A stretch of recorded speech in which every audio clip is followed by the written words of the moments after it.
जय श्री कृष्णा। राधे राधे दोस्तों, आज मैं आप लोगों को लड्डू गोपाल की बहुत ही प्यारी सी और अद्भुत लीला कथा सुनाने वाली हूँ, जिसे सुनकर आप लोग भी चौंक जाओगे। आज की यह सच्ची घटना सुनकर आप भी यह सोच में पड़ जाएंगे कि लड्डू गोपाल हमारे लिए क्या क्या करते हैं और हमारे ठाकुर जी को हमारे लिए क्या क्या करना पड़ता है। आज की यह लीला कथा हमारे साथ शेयर की है झारखंड की बोकारो में रहने वाली शर्मिला जी ने। शर्मिला जी हमसे कहती है कि मैं मध्य वर्गीय परिवार की लड़की हूँ। मेरे मायके और ससुराल दोनों झारखंड में ही है। मेरी शादी को लगभग 9 वर्ष हो गए हैं और मुझे एक 7 साल का पुत्र संतान है। शादी से पहले मैं अपने मायके में पूजा पाठ नहीं करती थी, न ही मुझे पूजा पाठ करने में कोई दिलचस्पी थी। पर हाँ, मेरे मायके में मेरी मम्मी पूजा पाठ जरूर किया करती थी और मैं उसे देखती थी और मुझे हर चीज का ज्ञान भी था। बस मैं पढ़ाई की वजह से कभी पूजा पाठ नहीं कर पाई। पर शादी के बाद जब मैं अपने ससुराल आई तो मैंने देखा कि भक्ति किसे कहते हैं और यह कैसे की जाती है, क्योंकि मेरे ससुराल में सभी भक्त थे। मेरे ससुराल में लड्डू गोपाल की नित्य सेवा होती थी। मेरे ससुराल में बस मेरी सासू माँ और मेरे हस्बैंड थे। मेरी सासू माँ प्रत्येक दिन लड्डू गोपाल की सेवा बड़े ही प्यार से किया करती थी और साथ ही साथ मेरे हस्बैंड भी लड्डू गोपाल से बहुत प्यार करते थे। शादी के बाद जब मैं अपने ससुराल आई तो मेरी सासू माँ ने लड्डू गोपाल की सेवा का पूरा दायित्व मुझे दे दिया। अब मैं लड्डू गोपाल की सेवा करने लगी। मुझे लड्डू गोपाल की सेवा करने में बहुत ही आनंद की प्राप्ति होती थी। मुझे जो चीजें पता नहीं होती थी वो मैं अपने सासू माँ से पूछ लिया करती थी। ससुराल में मेरा जीवन खुशहाली से बीत रहा था और इसी बीच लड्डू गोपाल की कृपा से मेरे जीवन में मेरा पहला संतान आया, जिसका नाम हमने वाशु रखा। अभी वो 7 साल का है। मेरी सासू माँ बहुत अच्छी है। जैसे वो मुझसे प्यार किया करती है, उससे भी कई ज्यादा वो अपने पोते से प्यार करती है। मेरे बेटे के जन्म के बाद मेरी सासू माँ ही उसे बड़ा कर रही है। मेरे बेटे की पूरी जिम्मेदारी जैसे मेरी सासू माँ पर ही है। वाशु को नहलाना, खिलाना, पिलाना, वाशु का हर एक काम करना मेरी सासू माँ ही करती है और घर के बाकी काम मैं किया करती हूँ। हमारे घर पर सुबह उठकर सबसे पहला काम हमारे लड्डू गोपाल का होता है, क्योंकि मेरी सासू माँ का कहना है कि हमारे घर पर सबसे पहला काम हमारे लड्डू गोपाल का ही होना चाहिए। मैं सुबह सुबह जल्दी उठकर घर की साफ सफाई कर लेती हूँ, फिर स्नान करके लड्डू गोपाल को स्नान कराती हूँ, उनका श्रृंगार करती हूँ, फिर उन्हें भोग लगाती हूँ। उसके बाद मैं बाकी लोगों के लिए घर पे नाश्ता बनाती हूँ और बाकी का काम करती हूँ। मुझे कभी भी घर के कामों में कोई दिक्कत नहीं आती, क्योंकि मेरी सासू माँ मेरी पूरी मदद किया करती है। वह मेरे बेटे का हर एक काम कर देती है, जिससे मुझे मेरे बाशु के तरफ ध्यान देने की कोई जरूरत ही नहीं पड़ती और बाशु के उठने से पहले ही हम लड्डू गोपाल की सेवा का पूरा काम कर लेते हैं। मुझे लड्डू गोपाल की सेवा करने में कभी भी कोई दिक्कत नहीं आई, न ही घर के बाकी कामों में कभी दिक्कत आई। हम लड्डू गोपाल की सेवा बड़े ही प्यार से करते थे। ऐसे ही खुशी खुशी दिन बीत रहे थे। वाशु ज्यादातर समय अपने दादी के साथ ही रहता था। वो अपने दादी से बहुत प्यार करता था। हमेशा दादी के साथ रहना, उनके साथ घूमना फिरना, खाना खाना, स्नान करना, उनसे कहानी सुनना वाशु को बहुत पसंद था। यहाँ तक कि वो अपने दादी के साथ ही सोता था। सासू माँ भी वाशु को छोड़कर कभी कहीं नहीं जाती थी। उन्हें ऐसा लगता था कि वाशु उनके बिना नहीं रह सकता है। अगर वह कभी बाजार भी जाती तो वाशु उनके साथ जाने के लिए रोने लगता, उनके साथ जाने के लिए जिद करने लगता था। इसीलिए मेरी सासू माँ जहाँ भी जाती वाशु को साथ लेकर जाती। एक दिन मेरी सासू माँ के मायके से शादी का निमंत्रण आया। उसमें तो मेरी सासू माँ को ही जाना था, पर मेरी सासू माँ मुझसे कहती है कि बहू, मैं शादी में कैसे जाऊँ, वाशु अकेला रह जाएगा। मैं अपनी सासू माँ से कहती हूँ कि मम्मी जी, आप परेशान मत होइए, 2 दिन की ही तो बात है, मैं वाशु को संभाल लूंगी। और वैसे भी आप वाशु को छोड़कर कहीं भी नहीं जाती हैं। आपके मायके में शादी है, सभी लोग इतना जिद कर रहे हैं, आप जाइए, घूम कर आइए। मेरे हस्बैंड भी कहते हैं कि हाँ माँ, तुम बहुत दिनों से कहीं नहीं गई हो, जाओ शादी से होकर आओ, तुम्हें भी अच्छा लगेगा। हमारे इतना समझाने पर मेरी सासू माँ जाने के लिए तैयार हो गई। मेरी सासू माँ वाशु के जागने से पहले ही निकल गई, क्योंकि अगर वाशु जाग जाता तो वो उन्हें जाने नहीं देता, या तो खुद भी उनके साथ जाने की जिद करता। मेरी सासू माँ जाते वक्त मुझसे कहती है और मुझे बहुत ही अच्छे से समझाती है कि बहू, वाशु का अच्छे से ख्याल रखना, उसे कभी भी अकेला मत छोड़ना और इधर उधर अकेले बिल्कुल मत जाने देना। मैं 2 दिनों में ही वापस आ जाऊंगी। यह बोलकर मेरी सासू माँ अपने मायके शादी के लिए चली गई, क्योंकि हमारे घर के आसपास बहुत सारे तालाब थे। मेरी सासू माँ हमेशा वाशु को अपने नजरों में रखती थी, क्योंकि छोटा सा बच्चा है, कभी इधर उधर चला जाए, गिर जाए, इसलिए मेरी सासू माँ कभी भी वाशु को अकेला नहीं छोड़ती थी। जब वाशु सोकर उठा और अपने दादी माँ को घर पर नहीं पाया तो बहुत रोने लगा। मैं उसे बहुत समझाई कि बेटा रो मत, दादी बहुत जल्दी वापस आ जाएगी, पर वह समझने की कोशिश ही नहीं कर रहा था, चुप होने का नाम ही नहीं ले रहा था। बहुत मुश्किल से समझा बुझाकर मैंने उसे चुप कराया। यह घटना तब की है जब वाशु 4 साल का था। अपनी दादी के बिना वाशु का मन बिल्कुल भी नहीं लग रहा था, क्योंकि मेरी सासू माँ वाशु को हमेशा इधर उधर घुमाने ले जाती थी, इसलिए वाशु अकेले घर में बोर हो रहा था। वह मुझे सुबह से परेशान कर रहा था कि मम्मी मुझे घूमने ले चलिए ना, मुझे बाहर जाना है। और सासू माँ के नहीं रहने के कारण घर के काम की पूरी जिम्मेदारी मुझ पर आ गई थी, और साथ ही साथ वाशु की जिम्मेदारी भी मुझ पर थी। इसलिए मैं सुबह से अपने काम में व्यस्त थी। काम खत्म करने के बाद अब मैं खाना बनाने चली गई, पर वाशु मेरे पीछे पीछे घूम रहा था। मम्मी चलिए ना, बाहर चलिए, मुझे घूमने ले चलिए। मैं वाशु को ढेर सारे खिलौने, चॉकलेट, चिप्स देकर एक जगह पे बैठा देती हूँ और उससे कहती हूँ कि बाबू तुम यहाँ पर खेलो, मैं घर का काम खत्म करने के बाद तुम्हें बाहर लेकर जाऊंगी।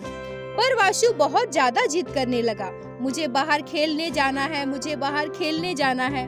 मैं अपने कामों में इतना बिजी थी कि मैं उसे देख भी नहीं पा रही थी। मैं वाशु को मना करती हूँ कि नहीं, आप अकेले नहीं जाओगे, पर वह तो बच्चा है, उसे नहीं पता कि कहाँ जाना है और कहाँ नहीं जाना है। मैं जब अपने काम में बिजी थी तो उसी बीच वाशु घर से कब निकल गया मैं तो समझ ही नहीं पाई। मैं किचन में खाना बना रही थी, तभी अचानक एक बच्चा दौड़ते दौड़ते मेरे पास आया और कहने लगा कि क्या आप वाशु की मम्मा हो?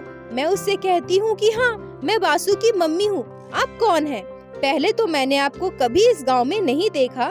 तो वो बच्चा मुझसे कहता है कि हाँ, आप मुझे नहीं जानती, मैं यहाँ आपके पड़ोस में अपने रिलेटिव के घर घूमने आया हूँ और अभी ये सब बात करने का बिल्कुल भी समय नहीं है, आप जल्दी से मेरे साथ चलिए। मैं उस छोटे से बच्चे से कहती हूँ कि क्यों, क्या हो गया और कहाँ जाना है मुझे? वो बच्चा घबराए हुए कहता है कि आपके घर के पास जो बड़ा सा तालाब है ना, उसमें आपका बेटा वाशु गिर गया है। मैं तो खुद ही बहुत छोटा हूँ ना, अगर मैं उसे निकालने जाता तो मैं ही उसमें गिर जाता, इसलिए अब देर मत कीजिए और जल्दी से मेरे साथ चलिए, नहीं तो कुछ अनर्थ हो जाएगा। उस बच्चे के मुंह से यह बात सुनकर मेरा पूरा शरीर ठंडा हो गया, मेरा दिमाग काम करना बंद कर दिया। मेरे पति भी घर पर नहीं थे, वो भी ऑफिस गए हुए थे। मैं सब कुछ छोड़ छाड़ कर उस बच्चे के साथ दौड़ती हूँ, पर वहाँ पहुँचकर मैं जो देखती हूँ वह मुझे दहला देता है। मैं देखती हूँ कि मेरा छोटा सा बच्चा पानी में हाथ पैर मार रहा है, वह बस डूबने ही वाला था। शर्मिला जी कहती है कि जब यह बात आप खुद सोचेंगे कि एक माँ अकेले तालाब के किनारे खड़ी है और उसका छोटा सा बच्चा उसकी आंखों के सामने डूब रहा है, तो उसे कैसा महसूस होता होगा। मेरी आंखों के सामने अंधेरा सा छा गया, पर मैंने हिम्मत जुटाकर बिना कुछ सोचे समझे पानी में छलांग लगा दी और अपने छोटे से बच्चे को किसी तरह से वहाँ से बाहर निकाला। मैं उसे किनारे पर लाकर पूछती हूँ कि बेटा तुम ठीक हो ना? तो वो कहता है कि हाँ मम्मी। वाशु को देखकर पता चल रहा था कि वो बहुत ज्यादा थक गया है। उसने पानी से निकलने की बहुत ज्यादा कोशिश की, बहुत ज्यादा हाथ पैर चलाए होंगे, उसमें बिल्कुल भी ताकत नहीं बची थी। मैं वाशु को लेकर सीधा घर पे आती हूँ और वाशु के कपड़े बदलकर उसे साफ सुथरा करके बेड में लेटा देती हूँ। फिर मैं सोचती हूँ कि एक बार डॉक्टर को बुलाकर दिखवा लेती हूँ, क्योंकि वाशु बहुत ज्यादा थका हुआ लग रहा था। मैं डॉक्टर को कॉल करके घर पे बुलाती हूँ। डॉक्टर घर आकर वाशु का चेकअप करते हैं और बताते हैं कि सब कुछ बिल्कुल ठीक है, बस बच्चा बहुत ज्यादा थक गया है, इसलिए इसे आराम करने दीजिए। फिर डॉक्टर को जब मैं इस घटना के बारे में पूरी बात बताई तो डॉक्टर यह बात सुनकर हैरान हो जाते हैं और मुझसे कहते हैं कि ऐसा लग रहा है जैसे वो भगवान ही थे, उस बच्चे के रूप में आए और आपके बच्चे को बचाया, नहीं तो पता नहीं क्या हो जाता। मैं भी डॉक्टर से कहती हूँ कि हाँ, आप सही कह रहे हैं, अगर आज वो बच्चा नहीं होता तो पता नहीं मेरे वासु के साथ क्या होता। तभी मैं सोचती हूँ कि अरे वो बच्चा कहाँ चला गया, वो तो मेरे साथ ही था ना, फिर अचानक से कहाँ चला गया। मैं घर से दौड़कर बाहर निकलती हूँ और इधर उधर देखने लगती हूँ, पर मुझे वो बच्चा कहीं दिखाई नहीं देता। फिर मैं सोचती हूँ कि उस बच्चे ने तो कहा था कि वो हमारे किसी पड़ोसी के घर घूमने आया है। मैं सोचती हूँ कि क्यों ना मैं एक बार अपने पड़ोसी के घर जाकर उस बच्चे से मिल भी लूं और उसे थैंक यू भी बोल दूं, क्योंकि अगर आज वो नहीं होता तो मेरे वाशु के साथ कुछ भी अनर्थ हो सकता था। यह सोचकर मैं अपने पड़ोसी के घर जाती हूँ, पर वहाँ जाकर जो मुझे पता चलता है वो बिल्कुल आश्चर्य कर देने वाला था। वो हमें बताते हैं कि उनके घर कोई भी मेहमान नहीं आए हैं, न किसी को उस बच्चे के बारे में कुछ भी पता है। फिर जब मेरे हस्बैंड घर आते हैं और उन्हें पूरी बात का पता चलता है तो वो भी बिल्कुल आश्चर्य हो जाते हैं और मुझसे कहते हैं कि ठीक है, तुम बस आसपास के पड़ोस के घर में ही देखी हो ना, अब मैं जाकर पूरे गांव में सबके घर पता करता हूँ कि वह बच्चा किसके घर आया था। मेरे पति के पता करने के बाद जो हमें बात पता चलती है उसे सुनकर आप सभी हैरान हो जाओगे। मेरे पति पूरे गांव में पता कर लिए थे, पर किसी के भी घर पे कोई बच्चा घूमने नहीं आया था, ना ही किसी को उस बच्चे के बारे में कुछ पता था, ना ही कोई हमें कुछ बता पाया। किसी ने तो यह भी कहा कि वह बच्चा स्वयं भगवान थे जो तुम्हारे घर आए खबर देने और तुम्हारे बच्चे की जान बचाई। शर्मिला जी कहती है कि मैं भी जब यह बात सोचती हूँ तो मुझे भी बड़ा ही आश्चर्य होता है कि जब मेरा बेटा पानी में गिर गया और वह डूब रहा था, तब वह बच्चा मुझे बुलाने मेरे घर पर आया और फिर मैं घर से भागते हुए उस तालाब के पास पहुंची। इतनी देर तक मेरा छोटा सा बच्चा पानी से बाहर निकलने की कोशिश करता रहा। इतना बड़ा तालाब बिल्कुल पानी से भरा हुआ, फिर भी मेरा बच्चा बिल्कुल सही सलामत था। यह सब ठाकुर जी की ही कृपा है और मैं यह भी मानती हूँ और यह मेरा अटूट विश्वास है कि वह बच्चा स्वयं ठाकुर जी ही थे जिन्होंने मेरे बेटे की जान बचाई। और आप लोग इस बारे में क्या सोचते हैं, आप लोग कमेंट सेक्शन में जरूर बताइएगा। शर्मिला जी, आपका बहुत बहुत धन्यवाद जो आपने लड्डू गोपाल की यह अद्भुत प्यारी सी लीला कथा हम सभी के साथ शेयर की, जिसको मैं हमारे चैनल के माध्यम से बाकी सारे भक्तों तक पहुंचा सकी। अपना साथ और प्यार ऐसे ही बनाए रखे। इस लीला कथा के माध्यम से मैं वो सारे भक्तों तक यह संदेश पहुंचाना चाहती हूँ जो इस समय बहुत सारे मुसीबतों से घिरे होंगे और जिनको यह लग रहा होगा कि हम ठाकुर जी की इतनी सेवा करते हैं, इतनी भक्ति करते हैं, फिर भी हमारे जीवन में इतना दुख कैसे है, भगवान हमारी मदद क्यों नहीं कर रहे हैं। ऐसे भक्त जब भी यह लीला कथा सुनेंगे तो उनके मन में भगवान के प्रति, हमारे ठाकुर जी के प्रति श्रद्धा, भक्ति और विश्वास कई गुना बढ़ जाएगी। वो भी यह समझ सकते हैं कि हमारे ठाकुर जी हमेशा हमारे साथ होते हैं और जब भी हमारे जीवन में कोई मुसीबत आती है तो वह हमें उससे निकलने का रास्ता जरूर बताते हैं। हमारे जीवन में जो भी घटनाएं घटती है, जो भी दुख आते हैं, मुसीबत आते हैं, वो सभी हमारे कर्मों का फल होता है जो हमें भुगतना तो पड़ता ही है। लेकिन जब हम ठाकुर जी की भक्ति करेंगे, उनकी सेवा करेंगे, तो हमारे लड्डू गोपाल हमें उस मुसीबतों से निकलने के लिए शक्ति प्रदान करेंगे और हमेशा हमारे साथ होंगे। और एक बात मैं हमेशा कहती हूँ दोस्तों कि जिनके साथ स्वयं श्री नारायण श्री कृष्ण हमारे बाल गोपाल की कृपा हो, उनका कोई बाल भी बांका नहीं कर सकता है। बस आप अपना विश्वास हमेशा अपने लड्डू गोपाल पर बनाए रखें। बोलो बाके बिहारी लाल की जय, लड्डू गोपाल की जय, जय जय श्री राधे।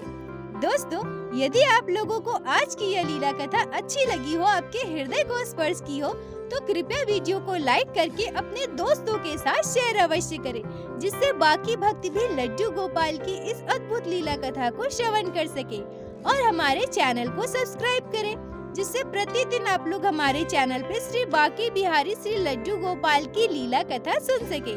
दोस्तों, यदि आपके जीवन में घटी हो कोई भी चमत्कारी घटना या लड्डू गोपाल ने कभी भी की हो कोई भी लीला जिसे आप हम सभी के साथ शेयर करना चाहते हैं, तो कृपया मुझे इंस्टाग्राम पे मैसेज करें। हम आपसे कांटेक्ट करेंगे और आपकी उस लीला कथा को हमारे चैनल पे बाकी सारे भक्तों के साथ शेयर अवश्य करेंगे। लड्डू गोपाल की कृपा आप पर और आपके पूरे परिवार पर बनी रहे। राधे राधे दोस्तों।